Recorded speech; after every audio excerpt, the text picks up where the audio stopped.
নাম কমল দেববর্মা।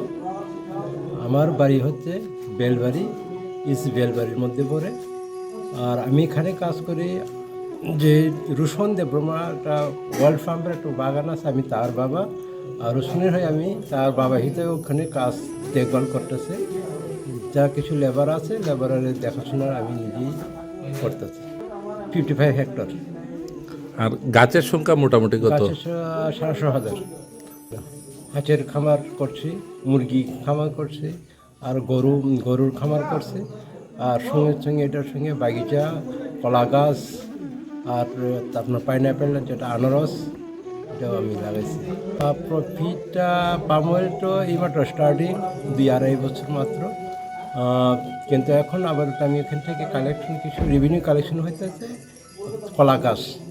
কলা গাছ আমি লাগাইছি 1000টা গাছ উইদিন 1 বছরের মধ্যে, কিন্তু এখন এটার কিছু আমি ফল পাইতেছি।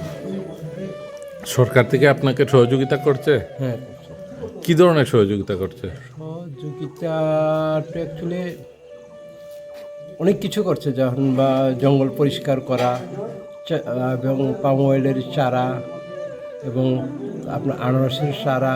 এখন এটার ইরিগেশন করার জন্য একটা ড্যাম বান এর কিছু আমাদেরকে টাকা দেওয়া হয়েছিল, সেটাও আমরা করছি। এটা সব গভর্নমেন্টের থেকে দেওয়া। এই যে সরকারি সহযোগিতায় আপনি বাগান করছেন, আপনি খুশি? হ্যাঁ, আমি খুশি, আমি খুব খুশি।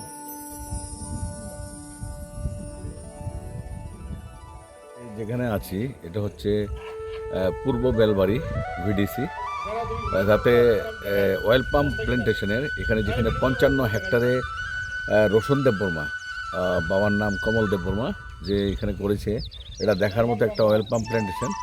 এবং এটা বাণিজ্যিক ভিত্তিতে 55 হেক্টরে অয়েল পাম্প চাষ করেছে। প্রায় 7,000 উপরে চারা এখানে রোপণ হচ্ছে, আরও হবে।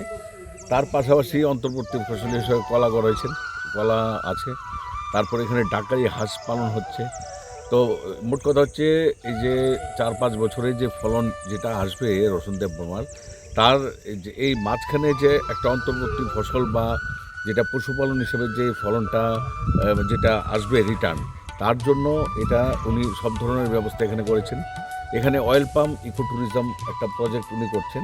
অয়েল পাম্পকে ভিত্তি করে ত্রিপুরা রাজ্যে একটা নতুন আশার একটা আলো আমরা দেখতে পাচ্ছি। এখানে উনি মাল্টি স্টোরেজ বিল্ডিং করে এবং এখানে বিভিন্ন ধরনের ফুড হাব বা এখানে একটা যে যারা ভ্রমণ করতে আসবে এখানে থাকার ব্যবস্থা করছে। তো অয়েল পাম্প ত্রিপুরা রাজ্যের একটা পরিবেশ বান্ধব একটা ফসল। এখানে কোনো ডিফরেস্টেশন বা মানে বন ধ্বংস করে এখানে কোনো চাষ হয়নি। যেখানে কিছুই ছিল না, মরুভূমির মতো, সেখানে অয়েল পাম্প চাষ করে ত্রিপুরার একটা সমান্তরাল অর্থনীতির একটা দিক একটা নির্ণয় করতে পেরেছে রোশন দেববর্মা। আগামী দিনে রোশন দেববর্মা পিতা কমল দেববর্মা ইস্ট বেলবাড়ি একটা এক্সাম্পল, একটা উদাহরণ হবে রাজ্যের কাছে। এবং oil pump national mission on oil pump, যেটা এডিবল অয়েল পাম্প আছে, তার মধ্যে রোশন দেববর্মার নাম্বার রোশন হবে। এবং এটা একটা একটা একটা এক্সাম্পল হয়ে ত্রিপুরা রাজ্যের অন্যান্য অয়েল পাম্প চাষিদের ক্ষেত্রে একটা এক্সাম্পল হয়ে দাঁড়াবে। এবং একটা অর্থনীতি চাঙ্গা করার জন্য একটা এক্সাম্পল, একদম অর্থনীতি সুদৃঢ় করার জন্য রোশন দেববর্মার মতো চাষিরা এখানে আমরা ত্রিপুরা রাজ্যে আগামী দিনে দেখতে পারবো, কারণ এটা একটা এক্সাম্পল সাইট হচ্ছে আগামী দিনের জন্য।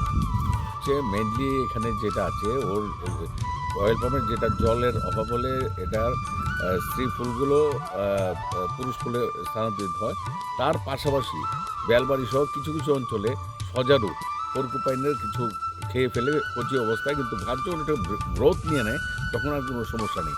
তার জন্য আমরা বন বিভাগে সেটা কন্ট্রোল করার জন্য, দমন করার জন্য আমরা একটা ব্যবস্থা নিচ্ছি। এবং এটা আমরা ফরেস্ট ডিপার্টমেন্টের পিসিকে আমরা চিঠি লিখছি, কারণ আমরা এইভাবে কোনো বন্য প্রাণীকে হত্যা করতে পারি না। কারণ এটা আমরা একটা ইকো ফ্রেন্ডলি এবং আমরা পরিবেশে সব ধরনের গাছ, সব ধরনের পশুকে আমাদের রাখতে হবে আমাদের খাদ্য শৃঙ্খল ঠিক করার জন্য। আমরা কীভাবে সেটাকে কৃষকদের যেন অয়েল পাম্প চাষের ক্ষতি না হয় সেটা আমরা খতিয়ে দেখছি এবং সঠিক ব্যবস্থা আমরা অতি সত্বর নিতে চলেছি।